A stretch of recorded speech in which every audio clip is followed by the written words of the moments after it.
খুবই ভালে আছে আৰু আপোনালোকৰ দুৱা আশীৰ্বাদত ময়ো খুবই ভালে আছো আৰু এতিয়া গৈ আছো মই সাব চেণ্টাৰত মোৰ লাষ্ট চেকআপটো আছে আৰু গাইস আজিকালি গভৰ্ণমেণ্টতো বহুতে নিয়ম ওলাইছে সো সেইকাৰণে গৈ আছো যাতে ইহঁতক একো দোষাৰোপ নিদিয়ে মই যেহেতু ঘৰত যাম ইয়াতে মই ডেলিভাৰী নহওঁ ঘৰত যাম মই গুৱাহাটীত আছো এতিয়া আৰু যাম মই বঙাইগাঁও আৰু এটা কথা গাইস যেহেতু মই গুৱাহাটীতে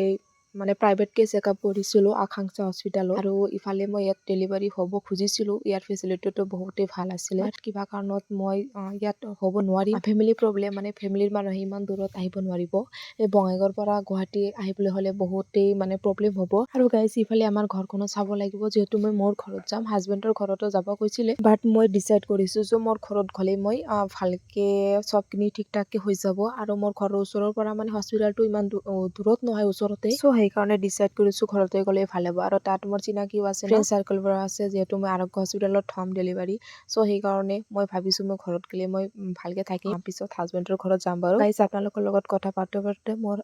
মই সাব চেণ্টাৰত আহি পাই গলো এইখনে হৈছে সাব চেণ্টাৰ মই ইয়াতে চেকআপ কৰিছো মানে ইয়াত মই ফাৰ্ষ্ট টাইম আহিলো মানে আৰু ইয়াৰ আগতে মই যত থাকো ৰুমৰ ওচৰতে এটা অংগনবাদী চেণ্টাৰ আছে তাতে মই চেকআপৰ কৰি আছিলো আৰু গাইস মইতো আহি কিনে পাই গলো আৰু ভিতৰত এনেকুৱা এটা বাইদেউ আহিছে আৰু এজনী বাইদেউ অহা নাই যিজনী বাইদেউ মোক মাতিছে ইয়াত আহিবলৈ যাৰ ওচৰত মোৰ ৰেছপন্সিবিলিটি যিয়ে মোৰ ডকুমেন্টছ বোৰ ফুল ফিল আপ কৰিব মোৰ চেকআপৰ কৰিব সেইজনী বাইদেউ আহি পোৱা নাই এতিয়ালৈকে মই ৰখি আছো আৰু ইকনক কৈছো অলপ ৰখা যদি জল্দিকে হৈ যায় সি বাৰু বহুত টাইম ৰখিলে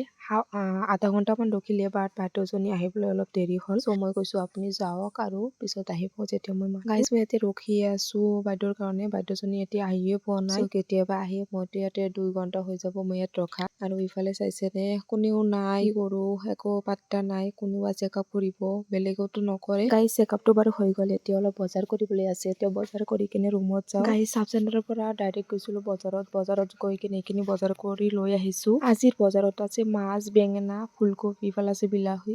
আৰু আলু এইখিনি বজাৰ কৰি লৈ আহিছো এতিয়া দুপৰীয়াৰ আহাৰ বনাম তাৰ আগতে মই কেইটামান ফ্ৰুইট খাই ল'ম যিহেতু মই দুপৰীয়াৰ সময়ত মই ফ্ৰুইট খাওঁ আৰু ফ্ৰুইটত আছে আপেল কমলা টেঙা আৰু মৌচুমী খাই কিনেহে কিবা কৰিম মানে ৰন্ধা বঢ়াৰ কামত যাম তাত মানে গাইজ বহুত টাইম ৰখিলো ন এলাহ লাগিছে মোৰ চ' এতিয়া খাব লাগে বুলি খাই আছো নহলে মই টোপনিত গলো হয় এতিয়া আৰু ইফালে মই বিলাহী লৈ লৈছো অকনমান ৰ'দ উঠিছে ন বিলাহীটো মই বহুতেই ভাল পাওঁ কেঁচা বিলাহী মই চবতকে বেছি ভাল পাওঁ আৰু ইফালে ৰেডি হৈ লৈছো আবেলি সময়ত মোৰ অলপ কাম আছে কম্পিউটাৰৰ দোকানত যাম কম্পিউটাৰ দোকানখন অলপ দূৰতে আছে